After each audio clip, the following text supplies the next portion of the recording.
Hello everyone, welcome to my channel. कैसे हैं आप सब? आई होप आप सब अच्छे होंगे और अपने केमिस्ट्री की पेपर की तैयारी अच्छे से कर रहे होंगे। तो फ्रेंड्स, आज की इस वीडियो में हम लाए हैं क्लास 12 केमिस्ट्री के, ठीक है, हर साल आने वाले बोर्ड परीक्षा में इंपॉर्टेंट क्वेश्चंस, ठीक है, तो जो कि आपके इंपॉर्टेंट टॉपिक हैं जो कि हर साल आपके पेपर में पूछे जाते हैं। तो हर साल ये 3 से 5 नंबर में क्वेश्चन पूछे जाते हैं, 3 से 5 नंबर में पेपर में क्वेश्चन आते हैं, तो इसको आप अच्छे से तैयार कर लीजिएगा, ठीक है। देखिए फ्रेंड्स, पहला क्वेश्चन है, ठीक है, पहला क्वेश्चन कह रहा है 0.1 एम ग्लूकोज तथा 0.1 एम सोडियम क्लोराइड विलयन में किसका परासरण दाब अधिक होगा, और अगर अधिक होगा तो क्यों होगा, उसका कारण बताना है और क्यों कारण सहित बताना है, ठीक है।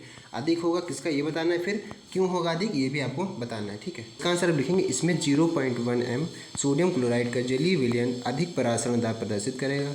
ऐसा क्यों? आपने तो आंसर बता दिया कि 0.1 एम जो है सोडियम क्लोराइड वो अधिक जलीय दाब पर अधिक परासरण दाब प्रदर्शित करेगा, ठीक है। लेकिन ऐसा क्यों है, इसका रीजन आपको बताना है, क्योंकि यह आयनन पर Na प्लस तथा Cl- 2 आयन देता है। यहाँ पर जब इसका आयनन किया रहता है, यानी कि जब इसको ब्रेक किया रहता है, तो Na प्लस में ब्रेक होता है और Cl- में ब्रेक होता है, ठीक है।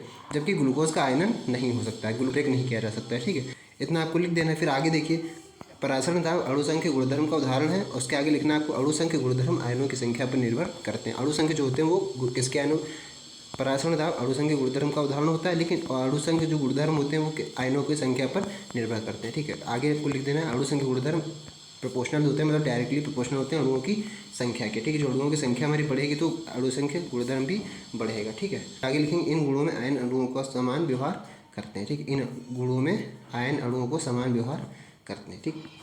फिर फ्रेंड्स, सेकंड क्वेश्चन है। सेकंड क्वेश्चन कह रहा है कि क्वथनांक का उन्नयन क्या होता है। क्वथनांक जो होता है उसका उन्नयन क्या होता है।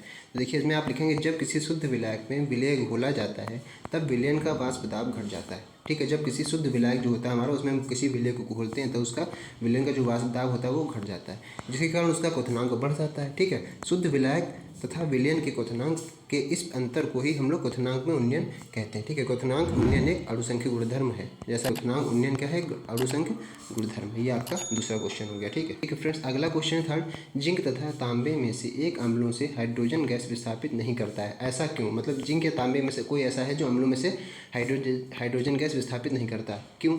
ऐसा क्यों है रीजन? तो उसका आप रीजन बताएंगे, विद्युत रासायनिक श्रेणी में जिंक हाइड्रोजन से ऊपर तथा तांबा हाइड्रोजन से नीचे स्थित होता है। बहुत सिंपल सा आंसर है, बस आपको कॉन्सेप्ट एक लगाना है कि विद्युत रासायनिक श्रेणी आपको याद रखनी है। उसमें क्या है, जिंक जो है वो हाइड्रोजन से ऊपर है तथा तांबा जो है वो हाइड्रोजन से नीचे स्थित है, ठीक है। तो जिसके कारण जिंक हाइड्रोजन से अधिक अपचायक हो गया, ठीक है। तो जिसके कारण जिंक जो है वो हाइड्रोजन से अधिक अपचायक है और तांबा कम अपचायक है। इसलिए जिंक अम्लों से हाइड्रोजन को विस्थापित करता है परंतु तांबा नहीं करता है, ठीक। इतना आपको बता देना है। फिर फ्रेंड्स, चौथा क्वेश्चन, संघट्ट आवृत्ति को परिभाषित कीजिए। संघट्ट आवृत्ति क्या होती है, यह भी आपसे पूछा सकता है, ठीक है। मोस्टली पूछा गया भी है 3-4 साल से पिछले में कि संघट्ट आवृत्ति क्या होती है, उसको परिभाषित कीजिए। तो इसको आप सिंपल से लिख देना है कि गैस के अणुओं के आपस में संघट्ट होने से ही रासायनिक अभिक्रिया संपन्न होती है। जब गैस के अणु होते हैं आपस में संघट्ट, यानी कि टकराना, आपस में टकराते हैं, इसीलिए ही हमारी रासायनिक अभिक्रिया संपन्न होती है। संघट्ट पूर्ण प्रत्यास्थ होता है। अभिक्रिया मिश्रण के इकाई आयन के बीच प्रति सेकंड होने वाले संघट्ट की संख्या को संघट्ट आवृत्ति कहते हैं, ठीक है। संघट्ट बता दिया आपने, संघट्ट क्या होता है, ठीक है, ठीक। और संघट्ट होता है क्या, संघट्ट पूर्ण प्रत्यास्थ होता है। अब बताना संघट्ट आवृत्ति क्या होती है। तो अभिक्रिया मिश्रण के इकाई आयन के बीच प्रति सेकंड होने वाले संघट्ट की संख्या को संघट्ट आवृत्ति कहते हैं। इसे हम लोग किससे प्रदर्शित करते हैं, इससे हम लोग जेड से प्रदर्शित करते हैं, ठीक है। इसको चाहिए तो आप कहीं नोट करके लिख लीजिए, ये मोस्ट इंपॉर्टेंट क्वेश्चन है, या आप इसका स्क्रीनशॉट लेके रख सकते हैं अपनी गैलरी में, ठीक है। आगे बढ़ते हैं हम लोग। आगे फ्रेंड्स, शून्य कोटि के विक्रिया से आप क्या समझते हैं। शून्य कोटि की विक्रिया आपने देखी होगी, प्रथम कोटि की विक्रिया आपने देखी होगी केमिस्ट्री में, तो ये इंपॉर्टेंट क्वेश्चन है, ये भी है, आपसे पूछा जाता है, या तो शून्य कोटि पूछा है, तो प्रथम कोटि पूछा है, या तो द्वितीय कोटि पूछा है, मतलब पूछना है हमको, ठीक है। तो आप शून्य कोटि की विक्रिया से आप क्या समझते हैं, इसमें आप बताएंगे कि वह विक्रिया जिसकी प्रगति में अभिकारक के किसी भी अणु का सांद्रण परिवर्तित नहीं होता है, अर्थात जिसका वेग अभिकारक के सांद्रण पर निर्भर नहीं करता है, ठीक है, उसे हम लोग शून्य कोटि की विक्रिया कहते हैं, या वो शून्य कोटि की विक्रिया कहलाती है। एग्जाम्पल अगर नहीं भी पूछा जा रहा है तब भी आप लिख के अगर आएंगे तो इससे एग्जामिनर पर अच्छा इंप्रेशन पड़ता है, उसको लगता है कि बच्चे को आता है। इसमें आप क्या लिखेंगे, एग्जाम्पल H2 + Cl2, यानी कि हाइड्रोजन गैस और क्लोरीन गैस को आपने क्या लिया, सूर्य के प्रकाश में उपस्थित करा, ठीक है। सूर्य के प्रकाश में आप रिएक्शन करवा रहे हैं तो क्या बनना है, 2HCl, ठीक है। इसमें क्या हो रहा है कि अभिक्रिया के अणु है वो सांद्रण परिवर्तित नहीं हो रहा है, ठीक है, सांद्रण जो है वो परिवर्तित नहीं हो रहा है, ठीक है। मतलब अभिकारक वेग के सांद्रण पर, यहाँ देखिए लिखा हुआ, जिसका वेग अभिकारक के सांद्रण पर निर्भर नहीं करता। अभिकारक के सांद्रण, अभिकारक हमारे ये है और हमारा ये उत्पाद है, ठीक है। अभिकारक हमारा इधर वाला होता है और ये उत्पाद होता है। तो जिसका वेग अभिकारक के सांद्रण पर निर्भर नहीं करता, ठीक है, उसे हम लोग शून्य कोटि की वेग क्रिया कहते हैं। इतना आप बता सकते हैं, ठीक है। फिर है फ्रेंड्स हेनरी का नियम लिखिए तथा इसके कुछ महत्वपूर्ण उपयोग लिखिए। ये हेनरी का नियम मोस्ट इंपॉर्टेंट क्वेश्चन है, इसको आप अभी से मार्क करके कहीं लिख लीजिए। बहुत ही इंपॉर्टेंट क्वेश्चन है, इसको आप पढ़ना ना भूलिएगा, ठीक है। हेनरी का नियम क्या होता है, बहुत बार पूछा गया है पेपर में। तो इसको आप बताएंगे, इस नियम के अनुसार स्थिर ताप पर किसी गैस की द्रव में विलेयता गैस के आंशिक दाब के समानुपाती होती है। बस इतनी आपको छोटी सी डिफिनेशन याद करके जाना है।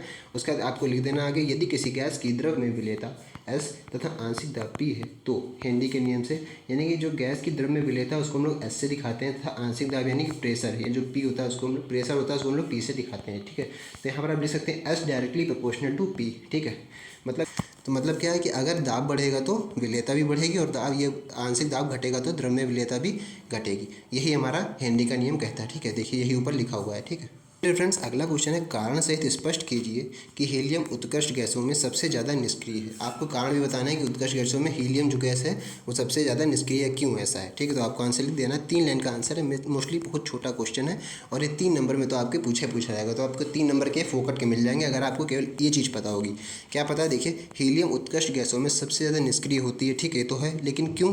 क्योंकि इसमें कोषों की संख्या सबसे कम तथा आकर्षण बल सबसे अधिक होता है, ठीक है। जो मतलब हीलियम गैस होती है उसमें जो कोष होते हैं हमारे उसमें उनकी संख्या सबसे कम होती है और आकर्षण बल सबसे अधिक होता है, इसीलिए हम लोग इसको निष्क्रिय गैस कहते हैं, ठीक। फिर है फ्रेंड्स ये क्वेश्चन आपसे लॉन्ग में पूछा जा सकता है, शॉर्ट में पूछा जा सकता है। मतलब आप मान के चलिए 5 नंबर से लेकर के 7 नंबर में क्वेश्चन पूछा जा सकता है। 5 से लेकर के कभी कभी मोस्टली 7 नंबर में भी क्वेश्चन आ सकता है, लेकिन आप 5 नंबर मान के चलिए, ठीक है, क्योंकि 5 नंबर का तो मैक्सिमम पूछा जाएगा। क्या है इसमें, देखिए इसमें कह रहा है कि विद्युत रासायनिक श्रेणी किसे कहते हैं, इसके प्रमुख लक्षण तथा 2 प्रमुख उपयोग लिखने। इतना बड़ा क्वेश्चन है, आपसे पहले विद्युत रासायनिक श्रेणी क्या होती है वो बताइए, ठीक है, इसके प्रमुख लक्षण क्या है, फिर इसके 2 प्रमुख उपयोग भी बताइए। तो पहला आप केवल ये बताइए कि विद्युत रासायनिक श्रेणी होती क्या है। तो उसमें आप लिखेंगे विभिन्न धातुओं तथा अधातुओं को उनके मानक इलेक्ट्रोड विभव यानी कि अपचयन विभव को बढ़ते हुए क्रम में रखने पर जो श्रेणी प्राप्त होती है उसे हम लोग विद्युत रासायनिक श्रेणी कहते हैं। इतना आपको बता देना। अब क्या बोल रहा था आगे, इसके प्रमुख लक्षण तथा 2 प्रमुख उपयोग। तो अब हम लोग देखते हैं लक्षण, ठीक है।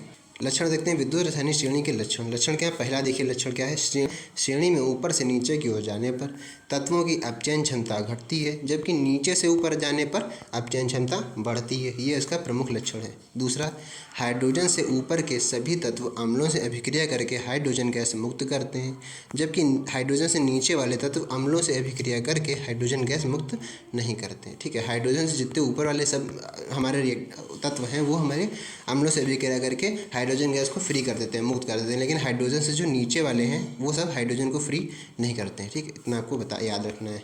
फिर उसके बाद थर्ड पॉइंट है, हाइड्रोजन से ऊपर के सभी तत्व जल या भाप के साथ क्रिया करके हाइड्रोजन गैस देते हैं। हाइड्रोजन से जितने भी ऊपर वाले सब तत्व हैं वो जल या भाप के साथ अभिक्रिया करके हाइड्रोजन गैस देते हैं। उसका चौथा है, श्रेणी का ऊपर वाला तत्व नीचे वाले तत्व को उसके विलयन में विस्थापित कर देता है। जो हमारी विद्युत रासायनिक जो श्रेणी है उसमें ऊपर वाला तत्व नीचे वाले तत्व को उसके विलयन में विस्थापित कर देता है। इतना आपको लक्षण याद रख लेने। पूछेगा से 2 उपयोग, तो 2 उपयोग भी आप याद रख लीजिए। किसी सेल के मानक विद्युत वाहक बल का निर्धारण करने में किया जाता है। दूसरा उपयोग कहाँ होता है, धातुओं की क्रियाशीलता की तुलना करने में इनका उपयोग होता है, ठीक है। ये इसके 2 उपयोग हो गए। आगे बढ़ते हैं हम लोग। फिर फ्रेंड्स आगे 13 क्वेश्चन, सिद्ध कीजिए कि ग्लूकोज में 5 हाइड्रोक्सिल समूह उपस्थित होते हैं। ये भी पूछा गया है, 5 नंबर का क्वेश्चन है, ठीक है। ग्लूकोज में सिद्ध करिए जो हाइड्रोक्सिल समूह है वो 5 होते हैं। कैसे दिखाएंगे उसमें देखिए, लिखेंगे जब ग्लूकोज की क्रिया PCl5 से होती है, PCl5 यानी फास्फोरस पेंटाक्लोराइड से की जाती है, तब ग्लूकोज में उपस्थित 5 OH समूह क्लोरीन के द्वारा विस्थापित हो जाते हैं, जिससे यह सिद्ध होता है कि ग्लूकोज में 5 हाइड्रोक्सिल समूह उपस्थित होते हैं। कैसे देखिए, यहाँ पर देखिए हमने ग्लूकोज लिखा है, ठीक है, ये ग्लूकोज का, ठीक है, ये ग्लूकोज का रासायनिक सूत्र है CHOH का ये 4 टाइम्स और ये CH2OH ये ग्लूकोज का सूत्र है, प्लस ये 5Cl5 यानी 5 फास्फोरस पेंटाक्लोराइड। यहाँ पर देखिए रिएक्शन हो रही है तो क्या बनना है, ये तो हमारा ग्लूकोज था ही, तो Cl3 बनना है, यानी कि POCl3 का मतलब क्या है, यहाँ पर देखिए यहाँ से क्लोरीन अणु ले लिया गया, 3 अणु आ गए क्लोरीन के, यहाँ से 2 अणु बचेंगे, यहाँ क्लोरीन के 2 अणु बचेंगे, ठीक है। यहाँ पर देखिए CHOH था, यहाँ पर CHCl आ गया, देख रहे हैं ध्यान से, तो CHOH जो यहाँ पर OH 4 थे वो कहाँ आ गए, वो OH आगे निकल गए, और यहाँ के जो Cl थे वो कहाँ आ गए, जो इसके Cl5 थे वो आ गए इस वाले में, तो हो गया CHCl, और इसके जो OH बचे वो OH बाहर निकल के आगे कहाँ आ गए, वो आगे यहाँ पर OH निकलेंगे। पहले आगे हम देख लेते हैं, 5O जो थे वो यहाँ आ गए और जो H थे 5 वो यहाँ आ गए, तो हम यहाँ बोल सकते हैं 5POCl3 बन गया और यहाँ आ गया 5HCl। ठीक है। तो अलग अलग विस्थापित हो गए, जो इसके OH थे वो इधर आ गए 5 और हाइड्रोजन थे वो इधर आ गए। तो इस तरह से हमारा सिद्ध हो गया, ठीक है। फिर अगला क्वेश्चन है फ्रेंड्स, पेप्टाइड बंध क्या है। इसको भी पढ़ के जाइएगा, पेप्टाइड बंध क्या है ये आपको पता होना चाहिए। आंसर है वे बंध जो प्रोटीन अणुओं के मध्य उपस्थित होते हैं। वे बंध जो प्रोटीन अणुओं के मध्य उपस्थित होते हैं या प्रोटीन अणुओं को बांधे रखते हैं, उन्हें हम लोग पेप्टाइड बंध कहते हैं, ठीक है। जो प्रोटीन अणुओं को बांध लेते हैं उसी के नाम से हम लोग जानते हैं उनको पेप्टाइड बंध, ठीक है, जो कि प्रोटीन को बांधे रखते हैं। फ्रेंड्स अगला क्वेश्चन, परिशुद्ध अल्कोहल क्या है।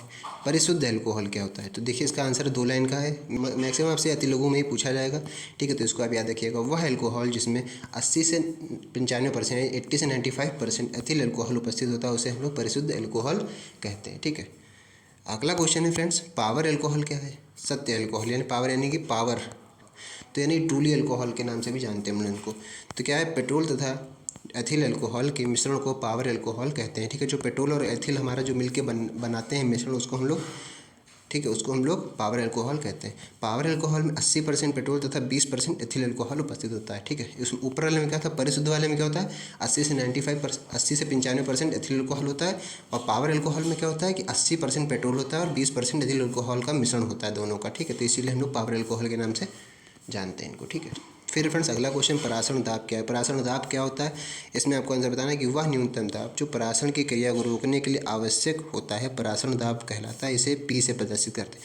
मतलब यानी कि जो हम परासरण की कोई कहीं पर क्रिया हो रही है तो उसको रोकने के लिए जो हम उस पर दाब लगा रहे हैं, जो उस पर बल लगा रहे हैं, उसी को हम लोग परासरण दाब के नाम से जानते हैं, ठीक है। इसको हम लोग किससे दिखाते हैं, P, स्मॉल p से प्रदर्शित करते हैं। इकाई की मतलब इसकी यूनिट क्या होती है, वायुमंडल, ठीक है, वायुमंडल इसकी इकाई होती है। फिर फ्रेंड्स अगला क्वेश्चन, संक्रमण धातुएं सामान्यतः रंगीन यौगिक बनाती हैं, ऐसा क्यों, ठीक है। कारण में आपसे पूछा सकता है कि संक्रमण धातुएं जो हैं वो हमारी रंगीन यौगिक ही क्यों बनाती हैं, ऐसा बताइए, स्पष्ट कीजिए। तो आप लिखेंगे, संक्रमण धातुएं सामान्यतः रंगीन यौगिक बनाती हैं क्योंकि इनमें अयुग्मित इलेक्ट्रॉन उपस्थित होते हैं। इसमें जो इलेक्ट्रॉनों के होते हैं वो कैसे होते हैं, अयुग्मित होते हैं, इसीलिए ये लोग रंगीन जो संक्रमण धातुएं होती हैं इसीलिए हमारे रंगीन यौगिक बनाती हैं। बस इतना आपको बता देना है, ठीक है। तो फ्रेंड्स ये थे हमारे इंपॉर्टेंट क्वेश्चन जो कि 5 नंबर में आपके पेपर में पूछे जाते हैं। फ्रेंड्स आई होप आपको ये वीडियो अच्छा लगा होगा, और वीडियो अच्छा लगा तो वीडियो को एक बार लाइक कीजिएगा, और चैनल पर नया है तो एक बार चैनल को सब्सक्राइब कीजिएगा, ताकि मैं इस तरह की हाई स्कूल इंटर की जो भी वीडियो लाऊँ आपको सबसे पहले मिले, ठीक है।